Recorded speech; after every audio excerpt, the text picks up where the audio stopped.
Presidente, eu não ia tocar nesse assunto aqui na tribuna, porque não me considero e também não faço política só na linha de dizer que é o maior moralista do mundo, né? Eu digo que sempre quem acha que é tudo não é nada. E às vezes usa a expressão, quem pensa que ele é o dono da verdade absoluta, eu digo que ele está equivocado e eu fico com aquela canção que é do Gonzaguinha, né? Fico com a pureza das crianças e somos eternos aprendizes. Mas como um jornalzinho do interior, do Rio Grande, eu respeito muito o interior, para você ter uma ideia, são 497 municípios no Rio Grande, e eu tenho um sistema de computador e mando as minhas emendas para os 497 municípios do Estado, independente do partido. Sisteminha de computação, cada município ganha no mínimo 2 emendas durante cada mandato deste senador, e adoto isso há muito tempo, não é de agora. Todos já ganharam no mínimo 2, porque eu estou aqui já há 2 mandatos, e graças ao Rio Grande, e o apoio que recebi também de todos os brasileiros, que mandavam correspondência pedindo voto por Rio Grande, eu ficarei, se Deus assim entender, que a vontade divina está acima de tudo, né? Aqui por mais 8 anos. E, senhor presidente, no longo dessa minha vida aqui no parlamento, eu tomei algumas medidas sem nunca vir à tribuna. Mas eu vim à tribuna agora porque até pedi para o Jornal do Interior que se retratasse, e creio que vai se retratar, essa debate que se criou aí do auxílio mudança. Eu nunca recebi auxílio mudança. Até porque ele surge o auxílio mudança em 2015. E eu me elegi a última vez em 2010, agora em 2018. Então não tinha por que receber, né? Nunca recebi, não vou receber, renunciei, que dizem que é 2 salários para quem conclui o mandato e quem volta. Um por encerramento e um que volta. Eu já remeti a casa, só esclareço isso, respeito quem pensa diferente, remeti a casa abrindo mão desses 2 salários, que dará em torno, sei lá, de uns 66 mil reais, abri mão, porque não tem lógica, eu só calculo como é que eu vou explicar, se eu estou aqui em Brasília há 32 anos, que mudança é essa que eu vou fazer e vou voltar, então eu vou levar uma mudança e vou voltar depois no dia 1º de fevereiro? Não. Simplesmente abri, acho que não tem lógica. E entrei, claro, para mostrar a coerência com o projeto de resolução, terminando com essa questão de o camarada se reeleger e ter uma mudança para ir e outra para voltar. Então ele vai em dezembro e volta em janeiro. Não tem lógica, né? Aquilo que nós estávamos falando é inexplicável. Por opção, no longo dessa caminhada, não é que eu não recebi, porque no longo dos anos, quando eu cheguei aqui, já morei em apartamento, já ganhei, já tive, quando não estava em apartamento, auxílio moradia, mas por opção já não recebo. Não tenho nem apartamento e também não recebo auxílio chamado moradia, mas por opção minha. Cada um tem o direito de fazer as suas opções. Então, só esclareço isso para que não fique nenhuma dúvida. Não uso apartamento, não uso auxílio moradia e nunca recebi o tal de auxílio mudança. Só esse esclarecimento, respeitando aqueles que, na sua visão, entendem que tem direito a isso, já que consta no regulamento da casa. A sua honorabilidade é conhecida nacionalmente. Agora é evidente que em árvore frutífera é que se atira pedra. Onde não dá fruto, ninguém não quer nem ficar na sombra, né? Ninguém atira pedra em eucalipto. Mas em árvore frutífera, é evidente. E Vossa Excelência tem sido, durante a sua longa vida parlamentar, tem sido uma árvore frutífera, produzindo para o Rio Grande do Sul de um modo especial e para o Brasil de modo geral e para a humanidade. Vossa Excelência é um parlamentar que merece todo o respeito. Muito obrigado, presidente Guaraci. Presidente, eu aproveito o momento também para destacar que essa semana a Casa aprovou por unanimidade um projetinho simples, mas que lá para a cidade de Farroupilha, Rio Grande do Sul, um projeto importante. E como eu tenho uma teoria que eu aprendi com o antigo deputado Floriciano Paixão, quando eu cheguei aqui, ainda na Constituinte, que ele dizia para mim: Paim, projeto bom é projeto aprovado, e não aquele que a gente só discursa, mas não avança e o resultado é zero. Então, quando foi votado aqui um projeto que eu fui relator, eu me preocupei em pedir para o presidente Eunício, a senadora Ana Amélia também pediu, eu fui relator do projeto, Henrique Fontana é o autor. É um projeto simples, mas que a cidade está em festa. Eu vou comentar rapidamente, já que no momento em que eu fiz aqui o relatório, eu fiz em quase que em 2 minutinhos, para aproveitar, para votar logo no coro, e foi aprovado por unanimidade, e foi para a sanção do presidente, que eu peço, claro, de forma respeitosa, que ele sancione o projeto nesse ano ainda, que é possível, né? Eu me refiro, senhor presidente, ao projeto que essa casa aprovou, veio da Câmara, de autoria do deputado Henrique Fontana. Eu fui relator, que confere o título de capital nacional do Moscatel à cidade de Farroupilha, do estado do Rio Grande do Sul. Farroupilha é uma cidade ao lado da cidade que eu nasci, né? De Caxias, onde eu nasci, a Farroupilha, você não deve conhecer. De carro deve dar o quê? Uns 10, 15 minutos, né? Bem na fronteira, inclusive, eu sou do tempo dos eucaliptos ali. Quem dividia Farroupilha com Caxias eram os eucaliptos, que eu conhecia ali muito bem. Farroupilha, então, virá a ser capital nacional do moscatel. No município de Farroupilha, presidente, o cultivo da uva moscatel tem uma importância enorme na tradição daquela região. Desde 1875, quando os imigrantes italianos chegaram para se fixar em Nova Milano, atual Farroupilha, a vitivinícola é uma expressão cultural e atividade de subsistência, como é naquela região toda, Caxias, Garibaldi, como é que chama aquela outra? Bento Gonçalves, Folos da Cunha, Carlos Barbosa, enfim, toda aquela região. São Marcos. Farroupilha tem hoje a maior área de produção de uvas moscatéis do Brasil. Corresponde, por isso o título, a 50% do volume de produção da casta no país. De acordo com a Embrapa, é a primeira indicação geográfica nacional exclusivamente de vinhos moscatéis.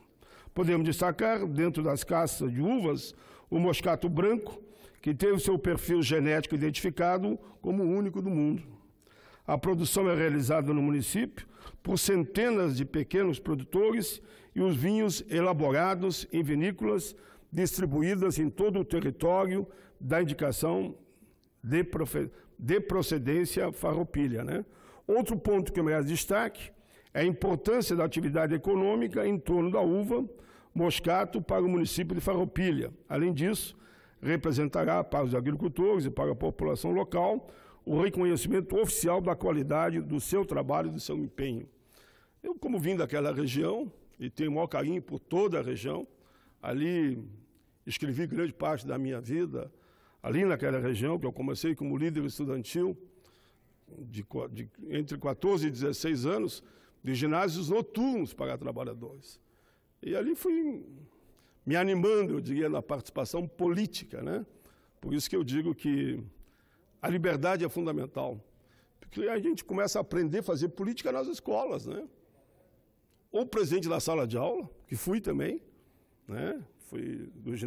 Fui do Grupo Escolar Maguari, depois do Senai, onde presidi também salas de aula, e depois fui 2 ginásios noturnos para trabalhadores, o Santa Catarina, e também o ginásio noturno no Presidente Vargas.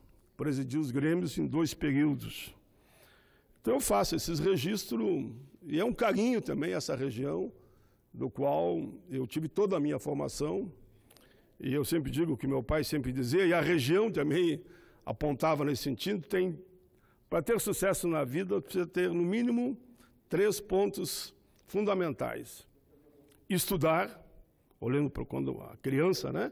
Estude, seja honesto e trabalhe. Se você estudar, trabalhar, porque se você estuda, você se prepara. Se você trabalha com o estudo que teve, naturalmente, você vai ter um salário decente. Está aprovado pelos dados do IBGE, inclusive publicado ontem. E o terceiro é a honestidade, que nos dá a liberdade de vir à tribuna e falar coisas como nós podemos falar aqui e muitos outros também. Mas, senhor presidente, além disso, eu queria fazer um registro hoje, por incrível que pareça, não é do Rio Grande do Sul.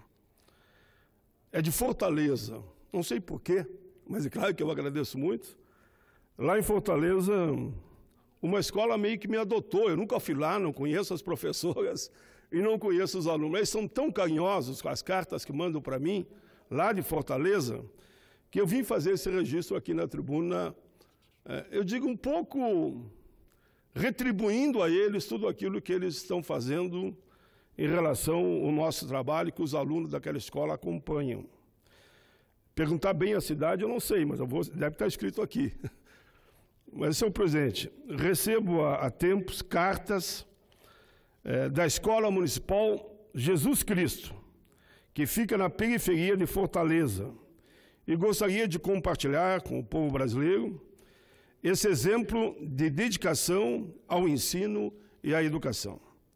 A professora em questão, que é uma das que manda as cartas, relatou de forma simples e carinhosa a iniciativa que teve com os alunos do 4º e 5º ano, mostrando a transformação que a educação está fazendo na vida dessas crianças. O projeto de intercâmbio de correspondência entre escolas com o gênero literário Carta foi um sucesso e vem repercutindo nas redes sociais e remeteram também para mim.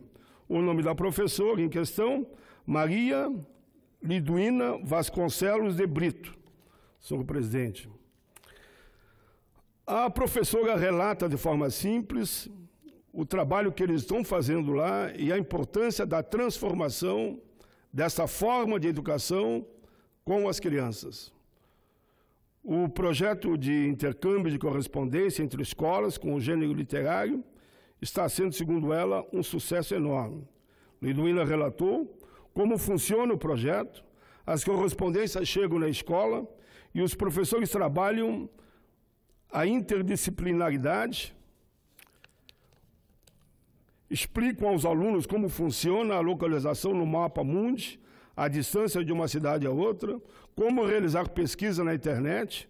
Consequentemente, as dúvidas vão surgindo e o projeto vai nascendo e se integrando com todos.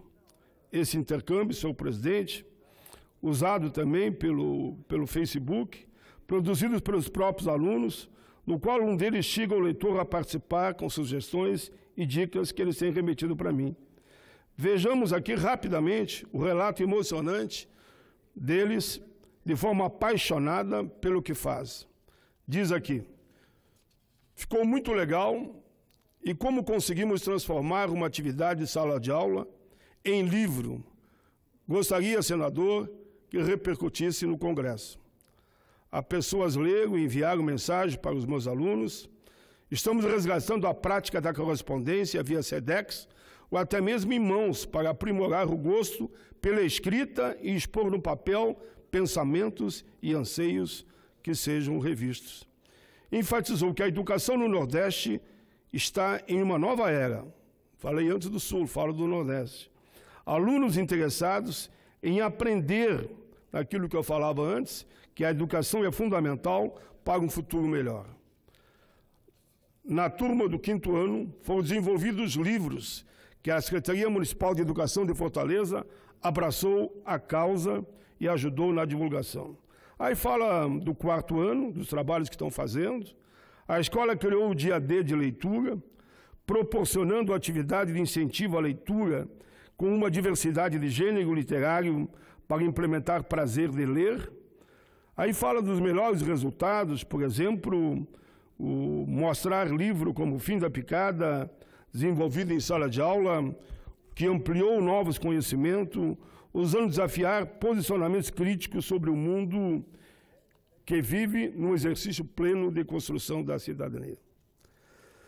Enfim, senhor presidente, Maria Carolina, Maria Clara, Ludmila e Sara, especialmente a vocês aqui, hoje eu agradeço pelas cartas que têm me remetido, contando essa história, essa experiência de vocês, cartas cheias de carinho e de sonhos.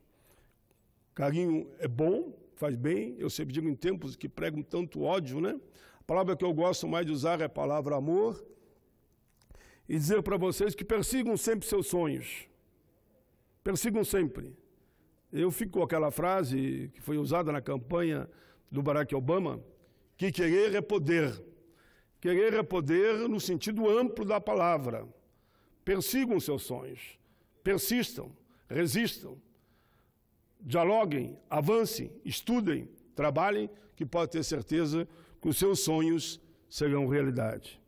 Li emocionado, senhor presidente, com a determinação dessas crianças, tão pequenas, tão jovens, com um senso de responsabilidade enorme com o nosso país. Foi unânime o pedido, percebo ali, de justiça e igualdade. Em cada palavra, cada linha dessas cartas, eu me fortaleço para seguir em frente na defesa das causas do nosso povo e da nossa gente. Por que não dizer, começando com a palavra educação, com saúde, com segurança, com trabalho, com distribuição de renda. Ali aqui ontem, senhor presidente, os dados do IBGE assustadores, como a pobreza, infelizmente, avança no nosso país e no mundo. É só ver a situação dos refugiados, né? A gente vê que é um problema, de fato, mundial. Mas, enfim, meu eterno agradecido. Pois não, senador, agora sim.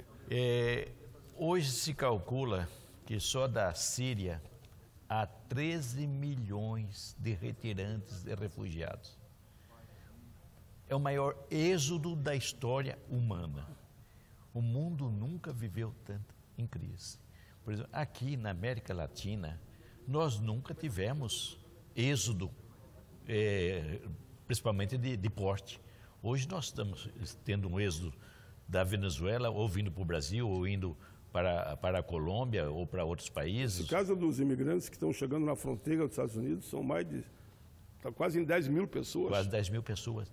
Esses dias, por sinal, eu estive na sua terra, e passando em Bento Gonçalves, encontrei 2 frentistas. Depois, quando fui abastecer o carro, vi que eles falavam português com dificuldade. Perguntei de onde eles eram. Retirantes do Haiti, senador. Do Haiti. Que a generosidade do povo brasileiro acolhe todos os retirantes. Aquela região de Caxias, onde eu tenho a satisfação, e como alguém já disse, né? Ama a terra em que nasceste. Jamais verás um torrão como esse, né? Tenho o maior carinho pelaquela região, independente do número de votos. Se perguntar para mim, é lá que você vai dar o voto? Não. Mas nem por isso eu deixo de ter o maior carinho, porque eu faço mais votos hoje, que estou instalado há muitos anos na Grande Porto Alegre, né? Mas tenho um carinho muito grande por todo o Estado, independente da região mais da fronteira, ou do centro, ou do centro-oeste, enfim.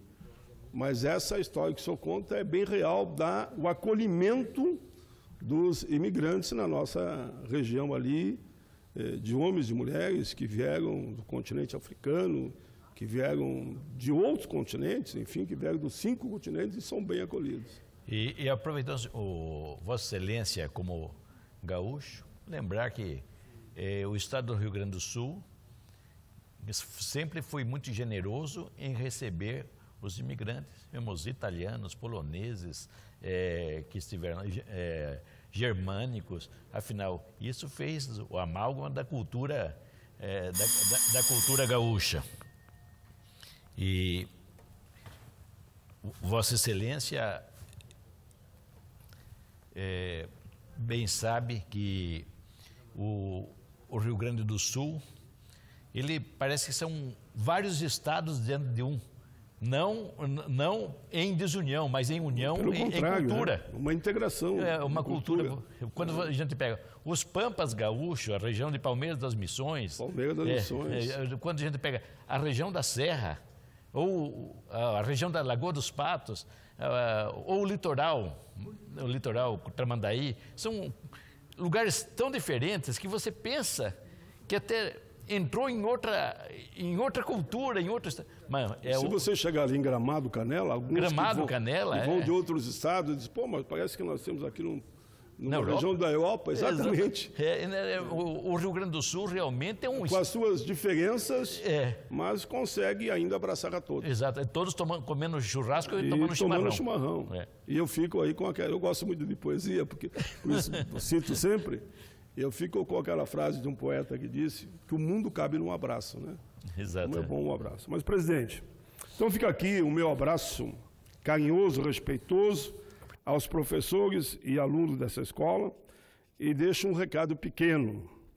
Estudem, estudem e estudem. Quando eu digo estudem, estudem, estudem, claro que não é só para as crianças de Fortaleza, eu digo para o Brasil, eu digo para o mundo, esse é o caminho, é estudar, estudar, estudar. Sejam e serão, tenho certeza, homens e mulheres de bem. Ainda hoje eu respondi alguma coisa no WhatsApp e alguém dizia que era meu amigo, eu digo, olha, eu sou também teu amigo, porque eu sei que você é daquelas pessoas que fazem o bem sem olhar a quem. Ajudem o próximo, sejam gratos pelos ensinamentos dos seus pais e professores. Vocês são o futuro do nosso país, com certeza absoluta. Vocês, crianças de hoje, independente de qual estado que vocês estão nesse momento ouvindo esse senador e também o senador Guaraci. Eu acredito na juventude. Continuem sempre cheios de esperanças e de sonhos. E lembro, se perseguirem os seus sonhos, eles serão realidade. Senhor presidente, aqui eu deixo cópia das cartinhas que recebi, uma melhor que a outra, se referindo ao trabalho que acompanham aqui, 1, 2, 3, 4, 5, 6, um resumo eu fiz delas, excelentíssimo senhor do Pai, só uma delas, que Deus esteja com Vossa Excelência. Daí ela discorre a opinião dela. E aqui outros vão todos na mesma linha. Mas...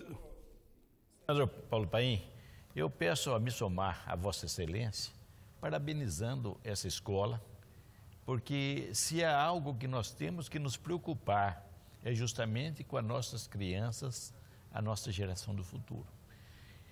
A gente, quando vai ficando velho, aliás, e todo mundo fica... E que bom, né? Que bom. Porque os que não ficam velhos é porque foi um pouco bem mais cedo. Exatamente.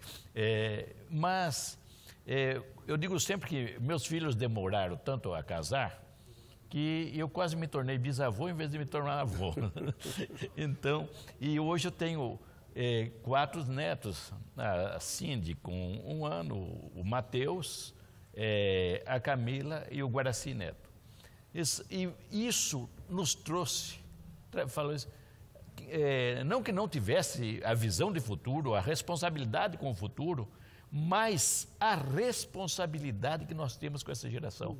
Qual é o mundo que nós entregaremos para a próxima geração?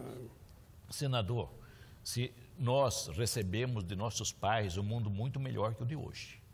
Nós recebemos de nossos pais.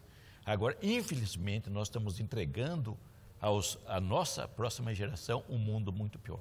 E nós que temos o privilégio de sermos representantes da nação brasileira, sendo representantes no Senado do Estado brasileiro, da política brasileira, na medida da nossa competência, nós temos que pensar no Brasil que vamos entregar. Então, professores desse colégio, professoras, merecem todos os aplausos para construir realmente um Brasil melhor. Vejamos bem o que faz a educação. As 2 Coreias, quando foram separadas lá nos anos 50, a Coreia do Sul priorizou a educação. Japão, Alemanha também. Japão, Alemanha. Eu digo Alemanha e Japão por causa das guerras que houveram. É o seguinte, senador, que esses 3 países mencionados foram destruídos por guerra. Totalmente destruídos por guerra. Mas a educação recuperou. Salvou. A educação com cidadania, com patriotismo, com trabalho, com fé, com crença em Deus, ela realmente salva a geração do futuro. E isso que nós temos que pensar no Brasil. Somos a Vossa Excelência e os professores desse colégio que sabem ensinar. Deus abençoe. Seja um exemplo para todos também, né? E aí fica aquela frase também, né? Filhos, eu digo até filhos, netos e bisnetos. Se não tê-los, como sabê-los, né? E já que os temos obrigação de apontar para o futuro no sentido de que eles possam viver com qualidade de vida, né? E qualidade de vida passa de novo pela palavra-chave, educação. Mas, senhor presidente, eu também, como eu sou autor, e falo isso com muita alegria, né, do Estatuto do Idoso, da Igualdade Racial e Social, fui relator aqui, tudo é lei, né? Estatuto da Juventude, a Política do Salário Mínimo.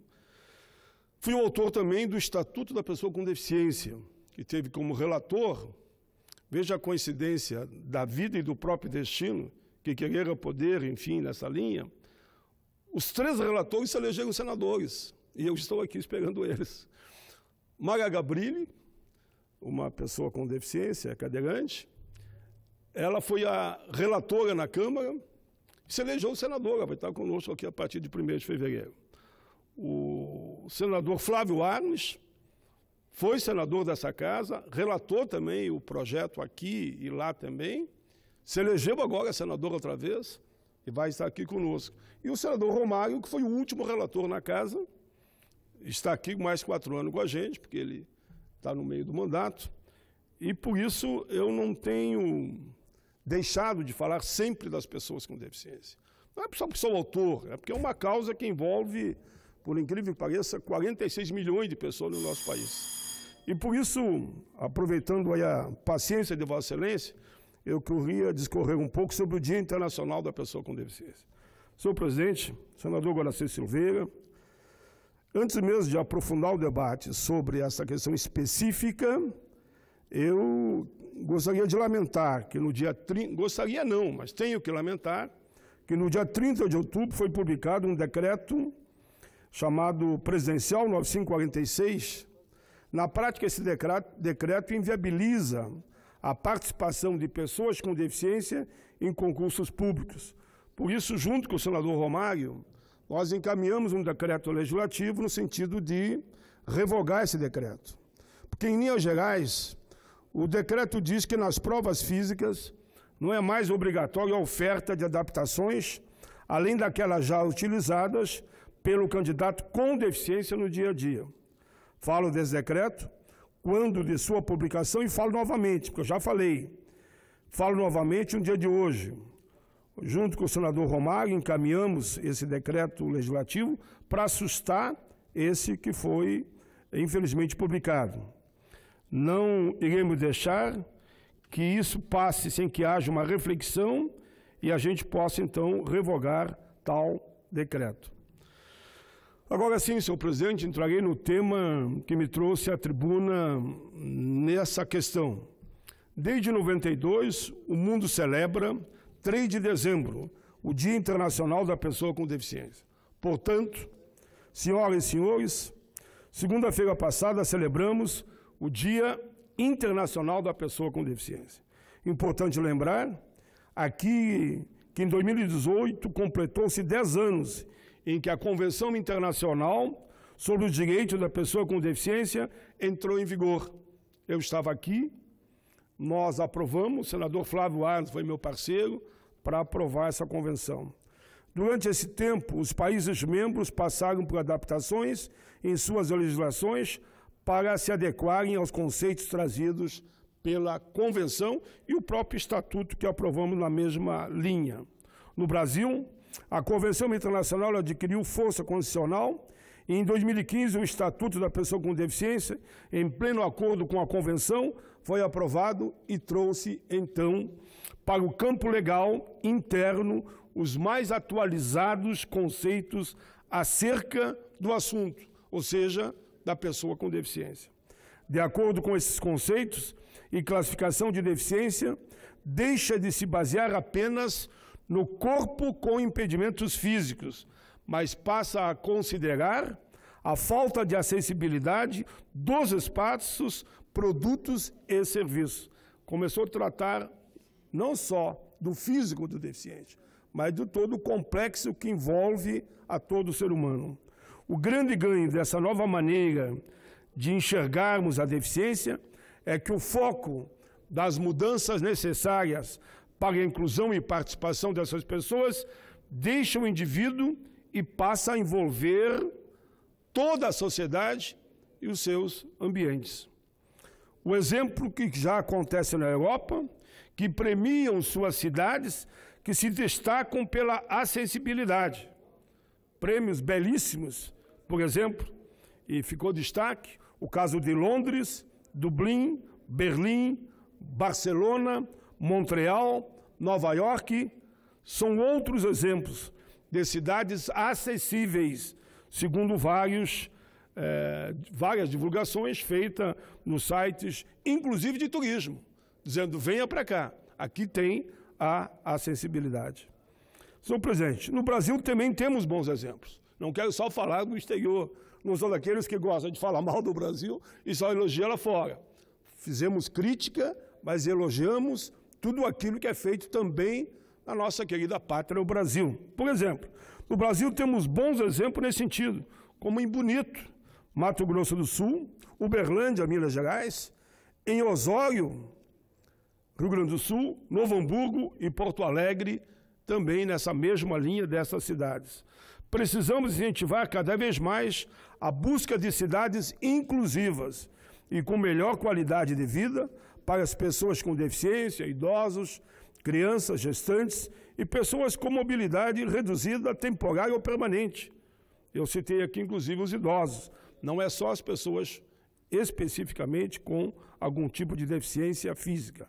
Ou seja, precisamos buscar a acessibilidade e a melhoria da qualidade de vida para todos. Por isso eu insisto muito com aquela frase, pátria, pátria somos todos. Ninguém perde com a acessibilidade, senhor presidente. Senhor senador. Pois não, senador Guaraci. É uma alegria, sempre pode saber que tua que você faz uma parte. Eu sei que só vai enriquecer o meu pronunciamento. A Pátria para Todos, um livro que escreveste com muita propriedade, realmente com conhecimento, e realmente que nos traz uma visão de pátria para todos mesmo. E a pátria é todos. Mas o vosso pronunciamento agora é de uma pertinência cirúrgica.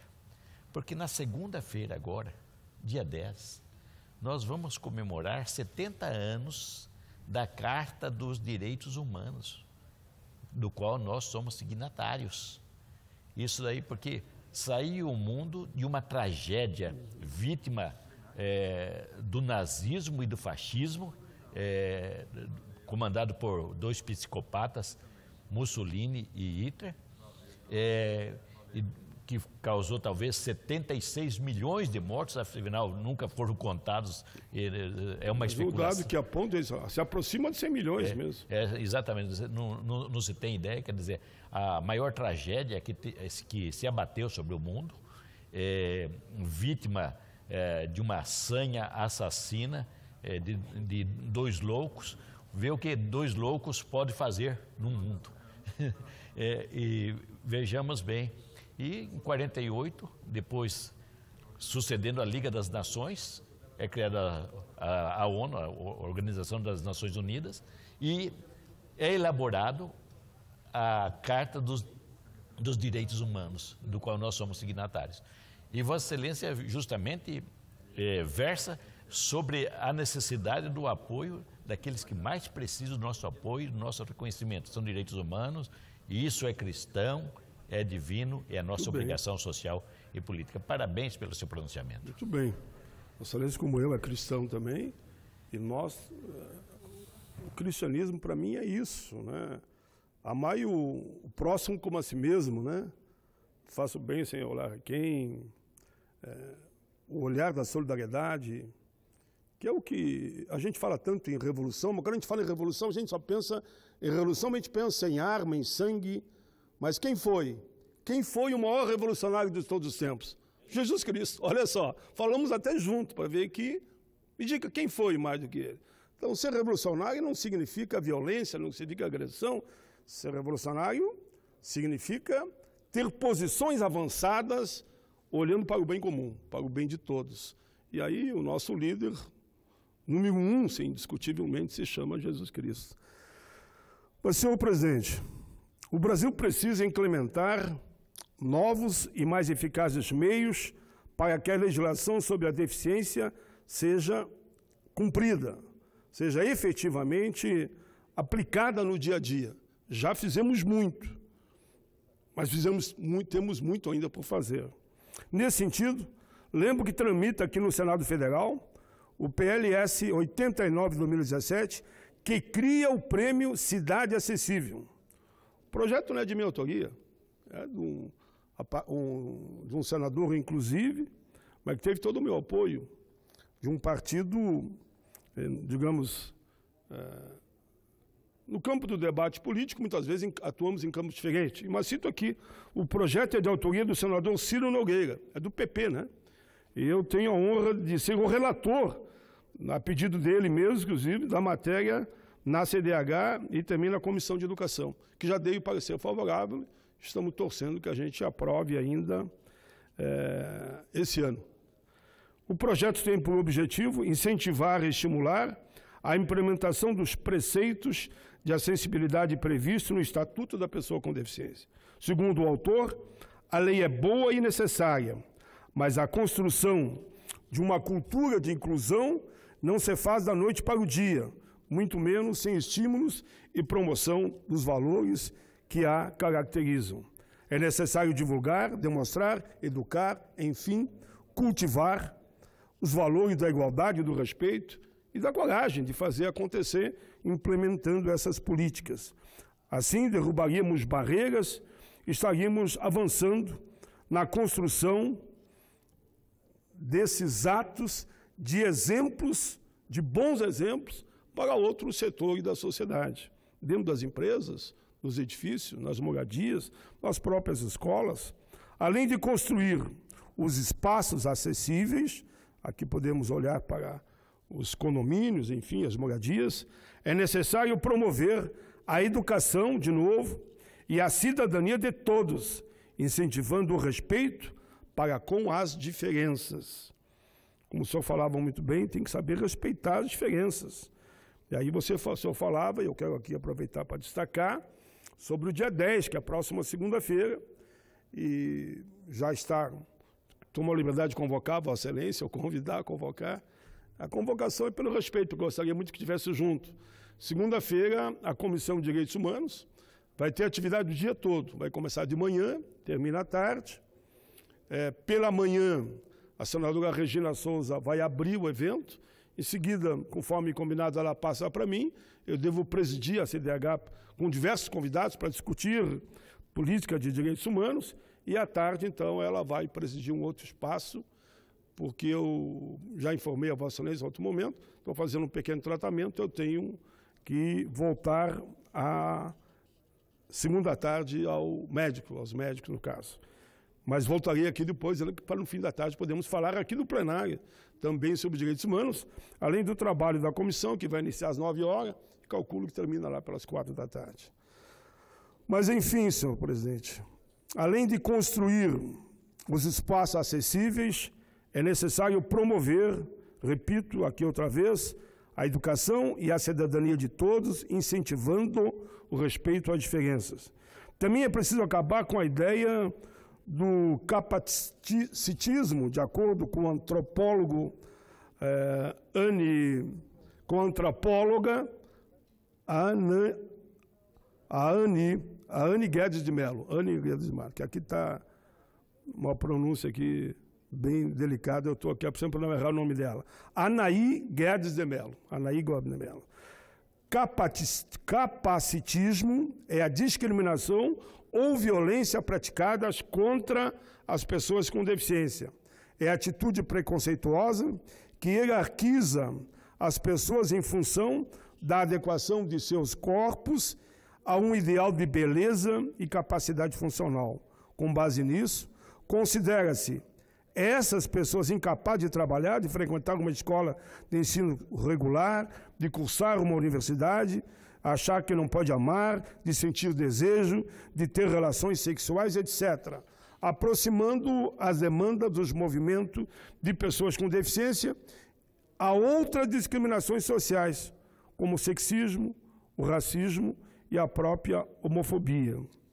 Ainda de acordo com a antropóloga que eu falava aqui no momento em que citava o nome dela repetidamente, ouvir, enxergar, falar, pensar e andar, por exemplo, são consideradas coisas naturais, que não exigem uma série de aprendizados individuais ou condições sociais ao longo da vida, diz a antropóloga.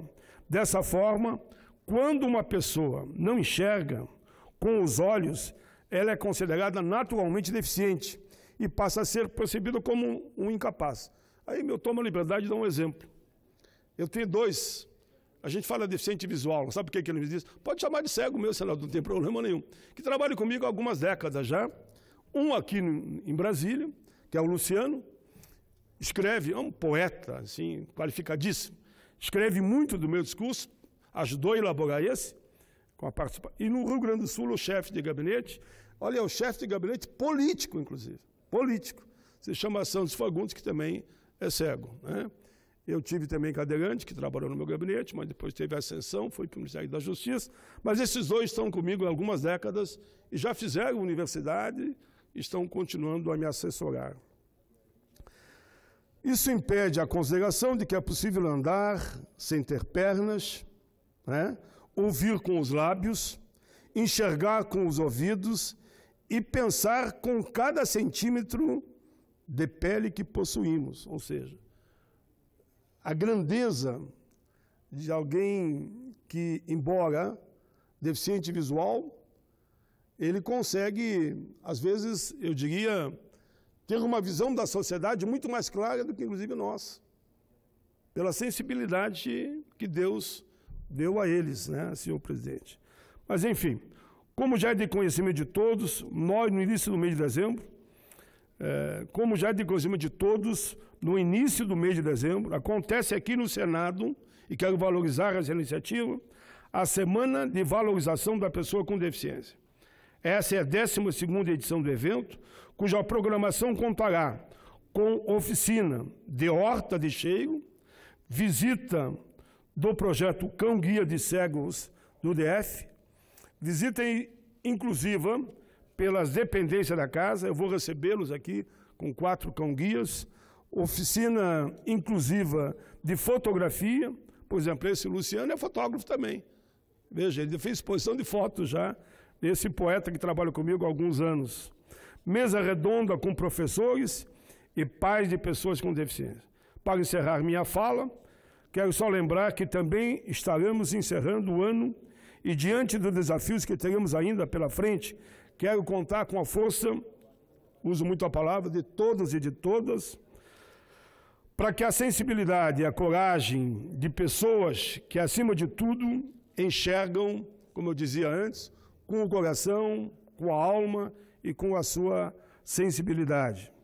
A sensibilidade e a coragem de pessoas que, acima de tudo, eu diria que muitas vezes enxergam muito mais do que nós, que achamos que estamos vendo tudo, e às vezes não estamos vendo nada. Temos uma difícil estrada à frente, mas trazemos conosco uma história de luta e conquistas. Estou me referindo a eles, a história de luta e conquista das pessoas com deficiência. Uma trajetória que nos fortalece, nos habilita a voos mais altos. Ou seja, uma trajetória das pessoas com deficiência, com a coragem, com a persistência, só os fortalece e os habilita cada vez mais a voos mais altos. Tão alto quanto permitam o olhar e a alma e o próprio coração. Era isso, senhor presidente. O senador Guaraci Silveira, satisfação falar com a sua presença aqui na presidência e os apartes que Vossa Excelência dá, de forma, até a minha assessoria, vou dizer aqui, viu? A minha assessoria aqui dizia que Vossa Excelência faz a crítica com o seu ponto de vista, com uma diplomacia, com equilíbrio, que mesmo o adversário respeita. Eu lhe confesso que eu procuro também atuar dessa forma, durante todos os anos que estou aqui dentro. Discordar é legítimo, né? Faz parte da democracia. Agora, agredir é desnecessário. Para que agressão? Vossa Excelência dizia uma frase ali, eu vou repetir, Vossa Excelência dizia que a violência, a agressão, não leva a nada. Só se as pessoas passarem a se matar, porque um elimina o outro. E nós, que somos humanistas, naturalmente, somos totalmente contra qualquer tipo de violência. Por isso, meus cumprimentos a Vossa Excelência.